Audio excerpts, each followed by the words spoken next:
Wow, omuyimbi Spice Diana munnange ate akakasizza so ng'ate Fake Filmmaker munnange ate wali wona nabyo ngenda kubeera nga mbikolagakoko mu maaso awo wabula ng'ate ebya Lydia Jasmine ebizuuse munnange ate byengenda okubeera nga nkuyitiranyiitiramukko ddala kituufu kwabadde kukyala oba munnange oh my god bikutte nnyo vibe okwetoloola so byonna ngenda kubeera nga mbikuyitiramuko mu maaso awo kakasa nti osubscribinga kw'osaate n'okulayikinga vidiyo ntandise munnange ate ne Spice Diana mukyala ayagala ttiimu ya Arsenal nnyo nga bw'okiwulira omukyala ono ttiimu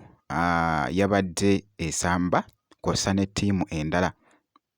wabula Spice Diana atadde ekifaananyi kino muganda wange ku Instagram naye kikutte vibe ekibadde mu comment section. Actually ndowooza ogezaako okulaba munnange ate posti ya Spice Diana gy'atadde ku kino ekifaananyi ekibadde kikutte munnange ate vibe wali munnange ate ku Instagram so ng'ate ku side y'emu kw'ossa ne Fake Filmmaker munnange baagala nnyo kye bayita Arsenal era nga ye ttiimu yaabwe munnange ate gye bawagira era nga boogezaako okulaba ne Fake Filmmaker abadde ayambadde munnange ate omujoozi ogwo nga boogezaako munnange ate okulaba mwana mulenzi munnange ate Fake Filmmaker bw'atyo bw'alabise mu ebyo ebifaananyi bibadde bikutte nabyo vibe wali munnange ate ku Instagram so nga nkwongeddeyoko nga nkyaliko munnange ate ne Spice Diana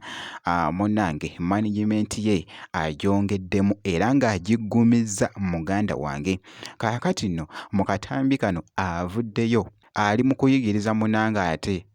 kameramaani we engeri gy'asobola munnange ate okubeera nga ate manager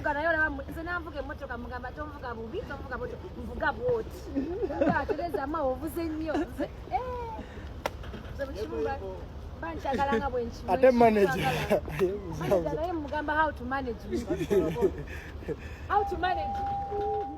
management ye munnange agyongeddemu munnange ate omuzigo era nga bw'olabye munnange ate mu katambi ako omuyimbi munnange ate Spice Diana so nga nkwongeddeyoko ku Lydia Jasmine yavuddeyoko n'ayuguumya social media omukyala ono yabadde ali mu kulaga nti munnange ali mu kutwala mwami mu bazadde basobole munnange ate okumumanya wabula Lydia Jasmine yakoze munnange ate bafaanizi be akabadi yasoose n'ateekayo ebifaananyi ne bigeetinga viral naye ng'abantu beebuuza bagamba nti nno yiyi Lydia Jasmine ataddeyoko ebifaananyi bino naye nga omulenzi nga tetumulaba jjukira nti n'ekifaananyi bakikoze mu ngeri naye nga tosobola kuzuula nti no y'ono omwami engeri munnange ate mu nfaanana ye mu feesi era nga bw'atyo munnange ate bwe yabadde akikoze naye muganda wange wabula for the following day omuyimbi Lydia Jasmine n'avaayo n'ayirizinga vidiyo wamala okuyirizinga vidiyo abantu ne bagamba nti no yiyi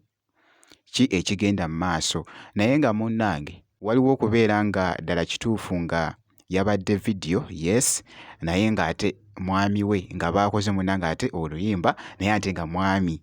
nga yamututte munnange ate n'amulaga abazadde ekyo nakyo kiri awo naye ng'okusinziira wali kiraga nti nno lwabadde munnange ate oluyimba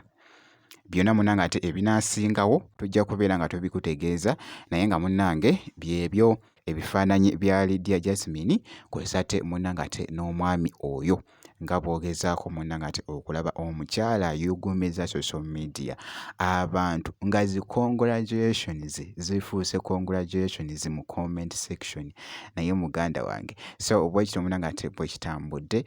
ky'olina okukola ku subscribinga ebisigadde byonna tujja kubeera nga tukutegeeza gwe kasita obeera ng'osubscribinze